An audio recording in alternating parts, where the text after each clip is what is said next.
So, saw you out there. I mean, any thoughts of putting yourself on the bench in the coming games? Yeah. No, I think it's enough torture for the lads to have me on their team in training. Never mind in a real game. So no, it was nice. It was good to have a little run around. It was enjoyable. Yeah.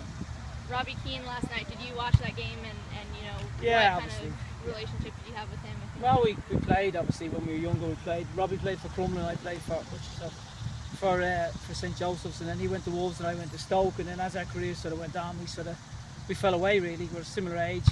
And he's had a phenomenal career. I mean, he's been someone, you know, for the whole country that's been a role model where everyone's been able to look up to. He's led his life correctly, and he's achieved so much. When you look at how hard he works, I think it's a testament really for hard work.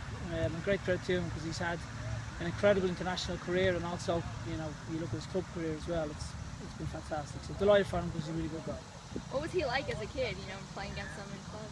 Very good, very talented. Wasn't the quickest, but speed of mind was very, very sharp. And can finish, gets a half chance to score. But very down to earth, you know. And it's been, God, I can't even think it's so many years since I've even seen him, even since I've been over here, you know. So it's been a long, long time since I've seen him. But you know, I remember him as someone who worked really hard, and he was very talented for sure. Do you have a favourite memory of him, whether personal or whether just an Ireland match maybe? Yeah, I remember playing with him in the 15s or 16s and not giving him a good ball. I remember that. I remember him turning around and looking at me and thinking, what kind of a ball was that? No, but look, overall, it's been so many years since I've even seen him. So, you know, I think for me, he's someone who is a great role model, not just for our players, but for, you know, people in Ireland and for people here as well, young kids. When you look at what he's achieved and you look at the talent he's had, but also the way he's led his life, I think, you know, you have responsibility to be a good role model, and he's certainly done that, you know, throughout all his career. He's led his life great. Montreal been on a hot streak lately, scoring 3-4 goals a game. Yeah. You know, is that worrying to you guys that they've kind of been on the rise? Well, look, you can't control it. I think it's something we've no control over. Obviously, watched the game last night against Wilmington, but they're on a very strong run. They've picked up. They've had some good wins, some good performances where they've scored a lot of goals, and they've got a lot of threats. I mean, they've got Riggy who's got pace, Jackson who's got pace. They've got players in there that can cause problems, you know. So they've done well in the last few games. They're a good team. They're well coached, so it'll be a tough game for us for sure.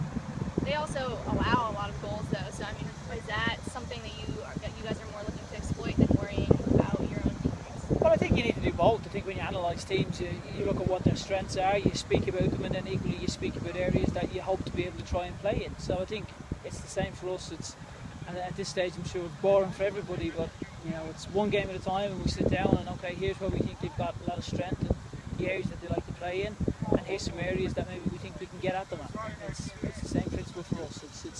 It's very analytical and taking the emotion out of it. I think that's something that I certainly try to do is certainly when we're looking at teams is to break them down, and you know, I think more often than not you get a lot of emotion involved with supporters and with different people. And if you look at the more successful ones, they're able to keep that in check and keep a steady balance and a steady flow of what they're trying to achieve and not sort of pulling away from it. That's something we do here. Chandler described playing teams that are at the bottom of the table, they could be kind of trap games. You know, how do you guys avoid falling into that mindset?